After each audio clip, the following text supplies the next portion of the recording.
Bom, galera, continuando com a segunda etapa aqui do nosso curso, qual que é a nossa segunda etapa? Equação de segundo grau, método de Bhaskara. Primeira etapa, tá? O que a gente fez? A gente resolveu uma equação, entendeu como é que a gente isola o x e x ao quadrado a gente depois coloca na forma de raiz. Entendemos isso daí? Vamos resolver pelo modelo de Bhaskara, pelo método de Bhaskara. Tá?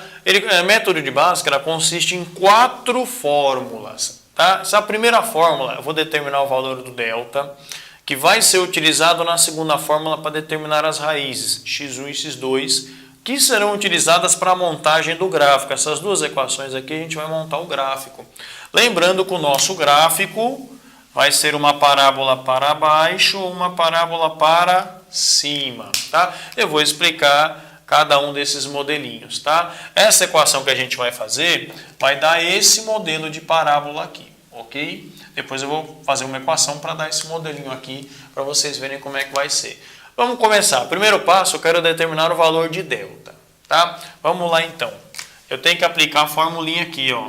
Delta igual b ao quadrado menos 4ac. O que eu tenho que fazer aqui? Identificar quem que é o termo A, quem que é o termo B, quem que é o termo C. Termo A, gente, é sempre o número elevado ao quadrado, no caso, o x. Termo B é sempre número com letra. E o termo C é sempre o numeral sozinho. E se a gente não tivesse o termo C, tivesse lá x ao quadrado menos 10x igual a 0, como é que seria? Simples. Na formulinha aqui, no lugar do C, você ia colocar o 0, certo? E se eu não tivesse o termo B? Tá? Eu ia ter o termo A e o termo C. Simples, no lugar do termo B, você ia colocar o 0 também. Tá? Então, a sua equação de Bhaskara, ela pode vir no modelo incompleto. Eu vou dar uns exemplos mais para frente. Se não tiver o termo B, no lugar do B, você coloca 0. Se não tiver o termo C, no lugar do C, você coloca 0, certo?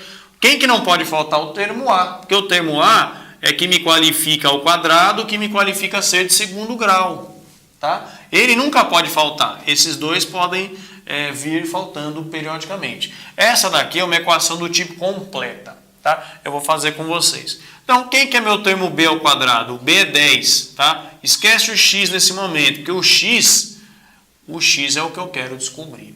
Então, b ao quadrado é 10 menos 10. Então, menos 10, nunca esqueça do sinal, elevado ao quadrado. Menos 4 vezes o termo A. Quando, tá? Subentende-se que na matemática, quando não tem nada, você tem o número 1 multiplicando, né? Porque 1 vezes x continua sendo 1. Então, toda vez que você tiver apenas o x ao quadrado sem um número na frente, a gente coloca sempre o 1. Como não tem sinal, subentende-se que ele é positivo, tá? O termo C. Quem que é o termo C? O 21, também positivo. Olha o sinal dele aqui. Bom, como é que vai ficar isso então? Todo número negativo, gente, elevado ao quadrado, isso aí tem na aula de potenciação, tá? Se você está com dificuldade, adquira ela também, tá? Para esclarecer sua dúvida.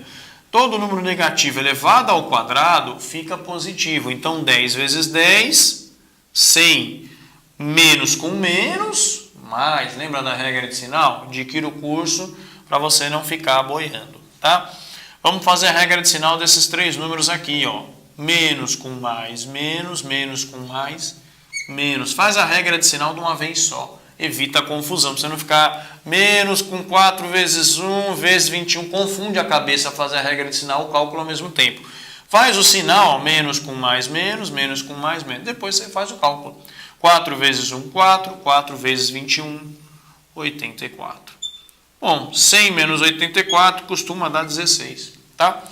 Bom, você determinou o valor do delta. Este delta você vai usar para determinar a raiz aqui na segunda etapa do nosso cálculo, tá? Então, beleza? Vamos para a segunda etapa agora. Bom, galera, vamos continuar aqui na segunda etapa, onde a gente vai determinar o que agora? Tá? A gente vai determinar as nossas raízes, x1 e x2. Tá? Então, vamos lá, passo a passo com você. Certo? Eu tenho o meu termo A, termo B, termo C, como a gente já identificou. Tá? Outra coisa interessante, acompanha na apostila, tá? Ela está mais detalhada até que o próprio vídeo. Tá? Então é interessante você também ler a apostila, certo? Bom, x igual... Quem que é meu termo B? Meu termo B é o menos 10, né? Porque x é o que eu quero descobrir.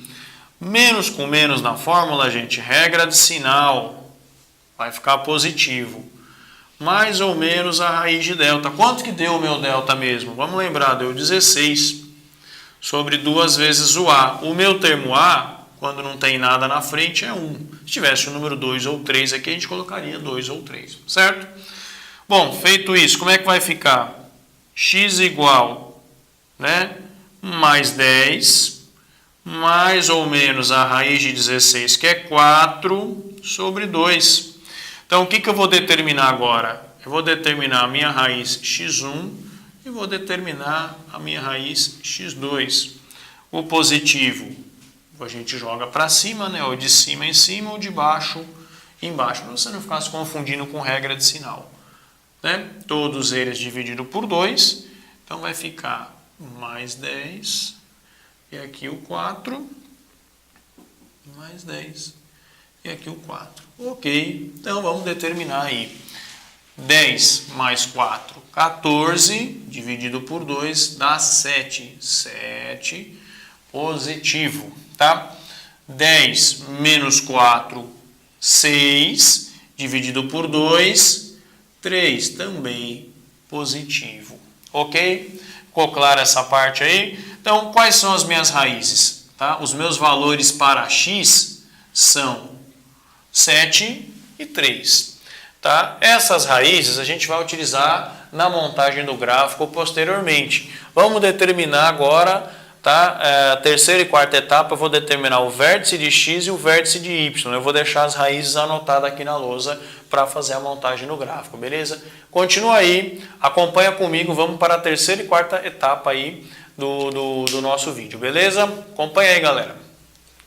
Bom, pessoal, continuando, nessa última etapa agora, a gente vai fazer, tá, a terceira e quarta fórmulas para a montagem do gráfico, tá? Então, só vamos recapitular, certo? Qual que foi o valor do nosso delta mesmo? 16, né? As nossas raízes que a gente determinou, 3 e 7, ambos positivos. Essa é a nossa equação, tá? Eu vou determinar o vértice de x e vou determinar o vértice de y. A gente vai estar montando a equação desse tipo, gente.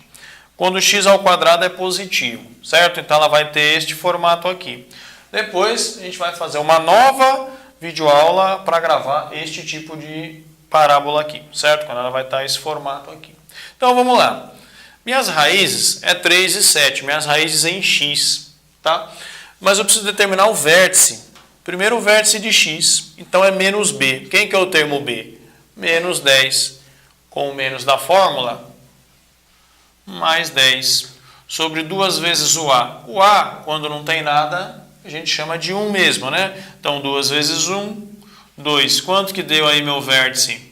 Mais 5, né? Os dois números são positivos. Vértice de y, menos delta. O meu delta era 16 positivo, mas com menos, fica menos, né, gente?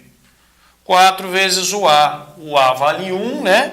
Vezes 4, 4. Só que agora, ó, mais com menos, tanto na divisão quanto na multiplicação, tem que aplicar a regra do sinal, né? Mais com menos, menos, 16 dividido por 4, 4. Então, meu vértice de y vai ser menos 4. Vamos montar o nosso gráfico agora, certo? Bom, quem são as minhas raízes? 3 e 7. Então, 3 e 7 positivos, números positivos, gente, no plano cartesiano, eles vão ficar sempre à direita e para cima. Os números negativos no plano cartesiano, sempre para baixo e à esquerda. Como eles são positivos, vamos colocar um 3 aqui e o 7 aqui. Não precisa montar a escala perfeita não, tá, gente? É só uma representação, não é um gráfico real, tá? Na mesma escala. Então, o x ao quadrado é positivo, a nossa parábola vai ficar neste formatinho aqui. Quem que é meu vértice de y? Menos 4. O eixo de y, esse aqui, para cima é positivo, para baixo é negativo. Então, menos 4, ele vai ter que estar por aqui, certo? Só para a gente realmente representar. Quem que é o vértice de x? O 5, né? Então ele vai estar bem aqui no meio. O vértice de x, gente, é o cara que corta o meio da parábola. Então, ó, o vértice de x é o cara que vai fazer esse corte aqui na sua parábola. E o vértice de y é o cara que vai determinar até onde o final da sua parábola vai chegar. Então, vamos fazer um tracejado aqui só para você entender melhor. Ó.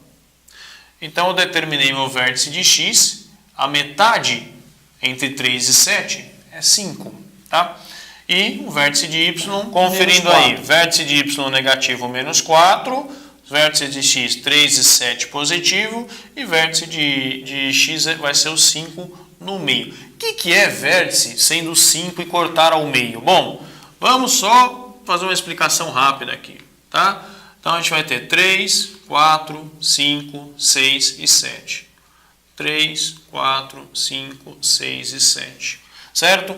Do 3 ao 7, quantas casas nós temos? 1, 2, 3, 4.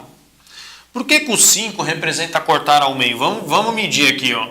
Do 3 ao 5, quantas casinhas eu ando? 1, 2. E do 5 ao 7, quantas casinhas eu ando? 2.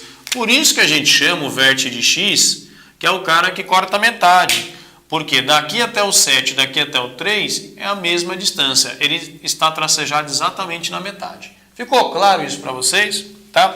Agora eu vou montar a parábola. Os braços da minha parábola têm que passar em x1 e x2. Aqui são os braços da parábola. Tá? E a parte final da parábola, aqui o contorno dela, ó, vai passar exatamente no vértice de y. Né? Então, quando ela for fazer este movimento aqui, ó, aí ela vai passar no vértice de y. Ficou claro isso daí? Então, x ao quadrado positivo, olha a cara da sua parábola, certo? Se fosse negativo, ela ficaria desta maneira. Mas eu vou dar um exemplo para vocês do negativo na sequência dessa videoaula. Então, se você quer determinar uma parábola, tá? Você utiliza aí essa matéria, certo? Muitos perguntam para que serve, né? Bom, vamos fazer uma adaptação aqui. Se você quer ser um fabricante de taças de cristal, por exemplo, ele tem que determinar o vértice da parábola, ok? Para ter o contorno exato da taça, o formato, tá? E depois o final da taça aqui, certo? Então, isso é uma das aplicações, tá? Da equação de Bhaskara aí. Beleza? Vamos aí para a sequência da aula, onde depois eu vou estar explicando aí quando o x ao quadrado é negativo. Acompanha com a gente, continua com a gente aí, certo? Bons estudos aí e vamos lá.